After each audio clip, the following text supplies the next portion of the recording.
Iš tiesų šalmų yra begalės, mes matome įvairiausių spalvų, įvairiausių stiklų, įvairiausių formų. Žiauriai gražus, juodas, tai juos vadinu šalmai kavą atsigerti. Kokį šalmą man pasirinkti, jeigu aš vairuoju mieste? Atverčiami šalmai patogiau tuom, kad jo nereikia nusimti, jeigu kažką darai, ten, kaip sakėt, kavai atsigerti galinė ar panašiai. Uždari šalmai yra šiek tiek saugesni, pilnai uždaras, jisai niekur nesilanksto, kaip užsidedi, tai taip ir stovi.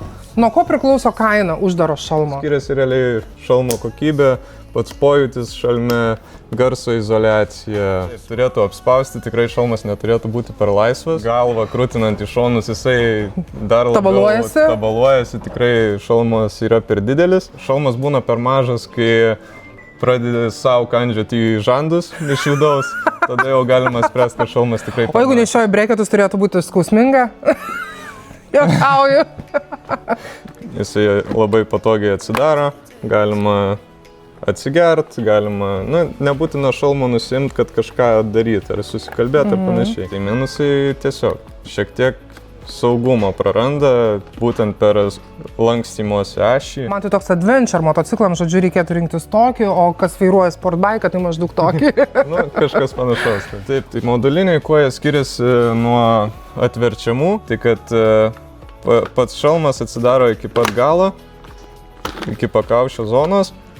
Tai leidžia važiuoti su atidarytu šalmu, neprarandant aerodinamikos. Jie yra šiek tiek brangesni negu atverčiami, būtent dėl savo mechanizmo, bet šiaip šitus šalmus rekomenduoju tiem, kurie važiuoja į ilgesnės keliones. Tai jo, nesiginčysiu, kad sutamsintų stikliukų šalmas tikrai atrodo geriau, bet sutemus, realiai matai tik motociklo šviesas. Yra universalesnis variantas, tai fotochrominis stikliukas, kuris patamsėja nuo UV spindulių. Dabar žiūrim labiau į enduro šalmus, kurie yra jau ir su stikliuku. Tai juo galima važiuoti ir keliu, ir be kelio, o krosiniai šalmai skiriasi tuom, kad jie yra be stikliuko ir vietoj stikliuko papildomai dedasi akiniai.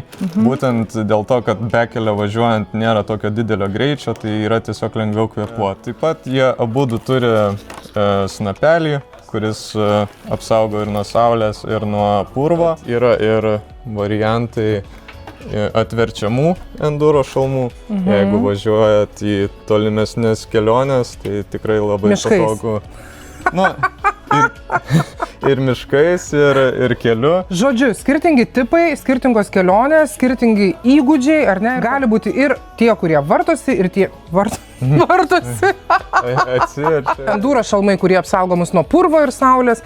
Taigi, pagal savo poreikius, bet geriausia, vėlgi, kreiptis į ekspertus ir jie jums pasakys pagal jūsų poreikį, koks šalmas jums labiausiai tinka.